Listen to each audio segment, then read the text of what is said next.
Self-discipline is the master key that unlocks the doors to every kind of success.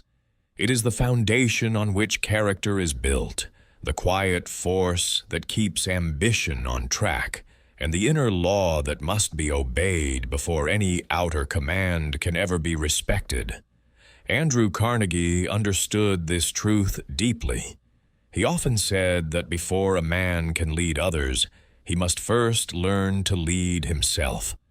Without self-control, ambition becomes reckless, opportunity becomes wasted, and leadership collapses under the weight of its own flaws. It is tempting to believe that talent or luck is the true engine of success. Many people look at those who achieve greatness and assume that some natural gift or extraordinary stroke of fortune carried them to the top. But the closer we examine their lives, the clearer a different pattern emerges.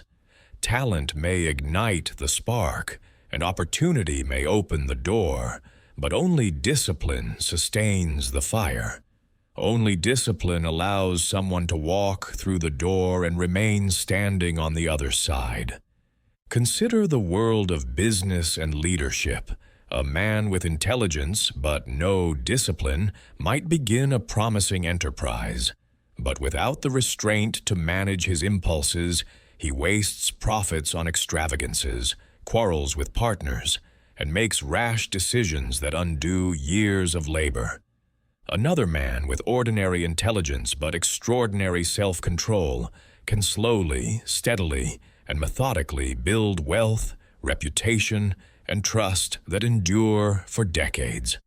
Carnegie saw this play out again and again, and he knew where he wanted to stand.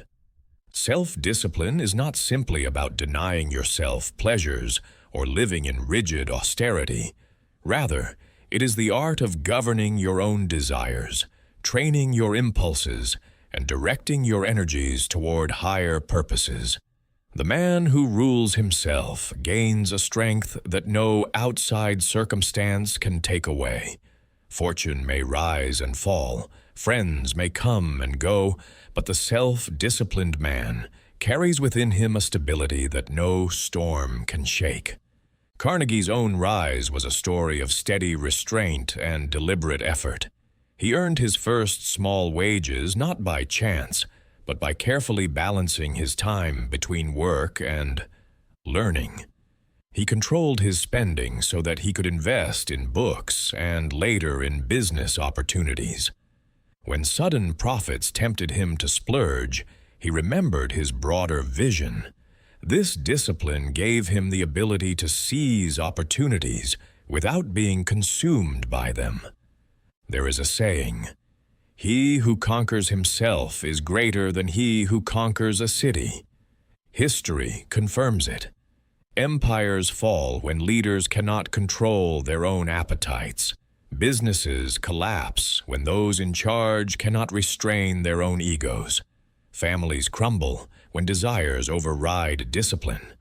But the man or woman who trains themselves to rise above momentary impulses becomes a leader who others instinctively trust. Why is this true? Because leadership is not simply a matter of giving orders. It is about setting an example. People follow those who demonstrate mastery, not just over circumstances, but over themselves. A leader who loses his temper, who chases every whim, who bends to every passing temptation, inspires no loyalty. But a leader who remains calm in crisis, consistent in character, and steady in discipline wins respect without ever demanding it. Carnegie often credited much of his success not to what he did, but to what he chose not to do. He did not allow envy to distract him from his work. He did not allow impatience to lead him into reckless gambles. He did not allow arrogance to sever relationships that later proved invaluable. Every restraint was, in truth, a form of power. Every act of self-control became a tool that multiplied his influence. For those of us striving to build lives of success and meaning, the lesson is clear.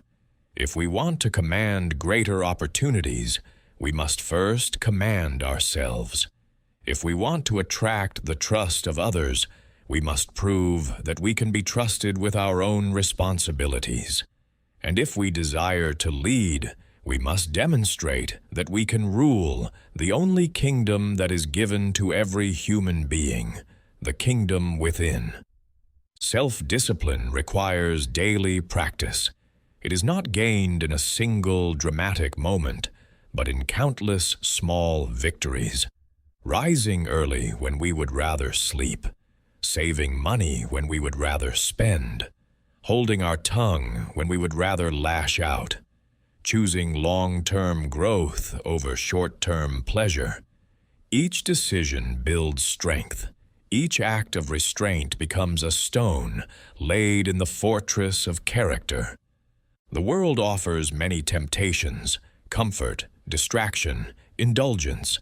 These things are not evil in themselves, but when they rule us instead of us ruling them, they become chains that bind.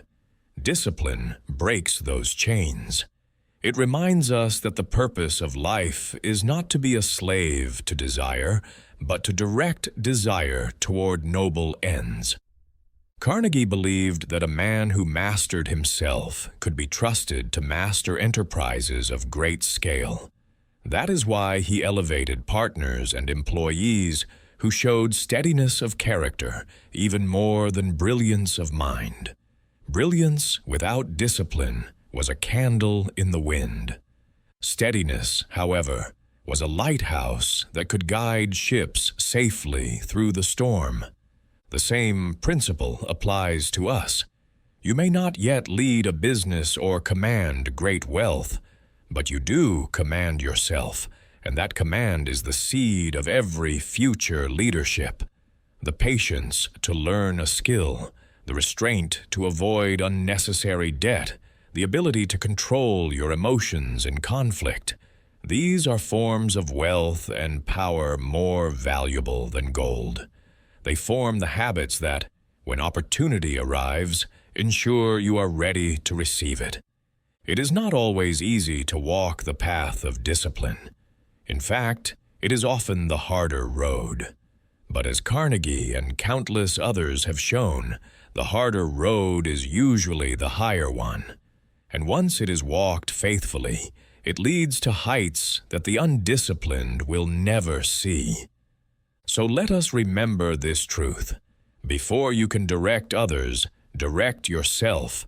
Before you can hold responsibility, hold yourself accountable.